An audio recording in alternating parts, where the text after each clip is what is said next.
ဒီနေရာမှာတစ်ဖက်နဲ့တစ်ဖက်အသေးသက်တဲ့မြေအောက်ပြိုင်ပွဲကြီးတစ်ခုကျင်းပဖို့ရှိပါတယ်။ပြိုင်ပွဲကျင်းပမယ့်နေရာကိုကုန်ကားကြီးတစ်စီးနဲ့အတူဆိုနီတို့လူ3ယောက်ရောက်လာပါတယ်။သူတို့နဲ့ပြိုင်ပွဲမှာရှင်ပြိုင်တိုက်ခိုက်ရမယ့်ပြိုင်ဘက်ဖြစ်တဲ့ဒီကိုဆိုတဲ့လူနဲ့ပြိုင်ပွဲမဆောက်ခင်လာတွေ့ကြတာဖြစ်ပြီးတော့ဒီကိုကသူတို့ကိုလာတွေ့တဲ့အတွက်ပတ်စံပေးပါတယ်။ဆိုနီတို့ဘက်ကဝင်ရောက်ရှင်ပြိုင်မဲ့ကန်နီဘောဆိုတဲ့တားရဲကြီးကိုပြိုင်ပွဲမဆောက်ခင်လာကြည့်တာဖြစ်ပြီးတော့ဒီကိုကဆိုနီတို့သာဒီပွဲမှာအရှုံးပေးမယ်ဆိုရင်ဒေါ်လာ9သိန်းပေးမယ်ဆိုပြီးကမ်းလှမ်းပါတယ်။ဆိုနီတို့ဘက်ကကမ်းလှမ်းချက်ကိုခက်ပြက်ပြက်ညှင်းလိုက်ပြီးဆိုနီဟာပတ်စံအတွက်တိုက်ခိုက်နေတာမဟုတ်ဘဲနဲ့လွန်ခဲ့တဲ့တစ်နှစ်ကသူ့ကိုဖမ်းပြီးအဓမ္မကျင့်ခဲ့တဲ့အပြင်သူခန္ဓာကိုယ်ပေါ်မှာသေရပါမဲ့ဒဏ်ရာတွေပေးခဲ့တဲ့ဂိုင်းတစ်ခုကြောင့်ညာတာမှုမရှိရုပ်မာတဲ့ယောက်ျားတွေကိုမိန်းမတစ်ယောက်ကဖျက်ဆီးပစ်နိုင်တယ်ဆိုတာပြမှာဖြစ်ကြောင်းပြောခဲ့လိုက်ပါတယ်။အပေးယူမှာအောင်မြင်လိုက်တာကြောင့်အသေးချေတိုက်မဲ့မြေအောက်တိုက်ပွဲကိုရောက်လာပါပြီ။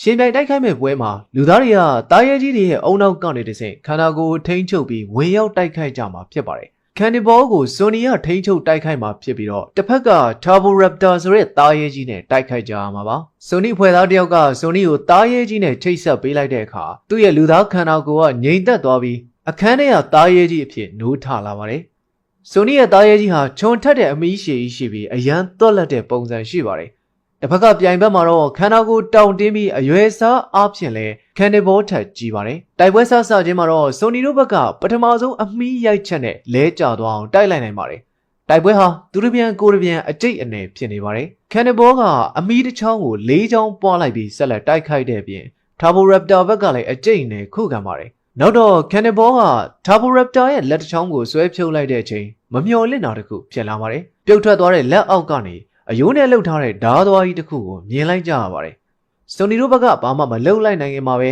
ထာဘိုကကန်နီဘောရဲ့အမီးတွေကိုဖျက်ပစ်လိုက်ပြီးဓားနဲ့တစုံထိုးချလိုက်ပါတယ်။အားလုံးမင်တက်နေကြတဲ့အချိန်တွင်းမှာပဲကန်နီဘောကမျော်လင့်မထားတဲ့တိုက်ကွက်နဲ့တုံ့ပြန်လိုက်ပြီးပြိုင်ပွဲဟာဆိုနီတို့ဘက်ကအနိုင်ရပြီးအဆုံးသတ်သွားခဲ့ပါတယ်။ပြိုင်ပွဲပြီးလို့ပစ္စည်းတွေသိမ်းနေတဲ့အချိန်ပြိုင်ပွဲထဲမှာလက်အောက်ကဓားသွားကြီးကိုထုတ်သုံးသွားတဲ့ထာဘိုတို့ဘက်ကမတမာမှုလုပ်တဲ့အကြောင်းပြောနေကြတဲ့အချိန်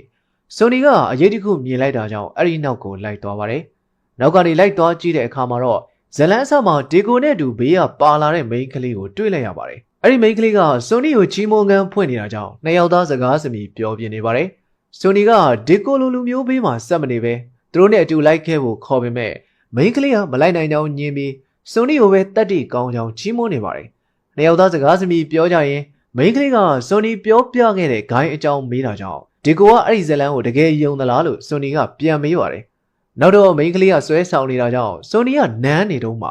မိန်းကလေးရဲ့လက်ထဲကနေစူးကြုံတွေထွက်လာပြီးဆိုနီကိုထိုးချလိုက်ပါတယ်။အဲ့ဒီချိန်ကျမှအမောင်ထဲမှာပုံနေတဲ့ဒီကိုကဝင်လာပြီးအခုတော့ကြောက်နေပြီလားလို့ဝင်မေးပါတယ်။ဒဏ်ရာကြောင့်လဲကျနေပေမဲ့ဆိုနီကစကားဆက်ပြောနေသေးတာကြောင့်မိန်းကလေးကတောက်ဖက်နဲ့မျက်နှာကိုစုပ်ပြတ်သွားအောင်ကန်ပစ်လိုက်ပါတယ်။အဲ့ဒီချိန်ထိတောင်ဆိုနီကစကားဆက်ပြောနေသေးလို့အန်အောနေတော့မှသူတို့ရဲ့နောက်ဖက်ကနေဆိုနီရဲ့အတန်ကိုပြန်ကြားလိုက်ရပါတယ်။အဲ့ဒီချိန်ကျတော့မှဆိုနီဟာဒီခန္ဓာကိုယ်ထဲမှာရှိမနေဘူးဆိုတာသိလိုက်ရပေမဲ့သူတို့အတွက်နောက်ကျသွားခဲ့ပါပြီ။တာရဲကြီးရဲ့အမီးမှာရှိတဲ့ဓားသွားကမိန်းကလေးရဲ့ခေါင်းကိုထိုးဖောက်ပစ်လိုက်ပြီးဒီကိုတော့အမီးနဲ့ဆွဲပတ်လိုက်ခါနောက်ဆုံးမှာအဆုံးသတ်ပေးလိုက်ပါတယ်။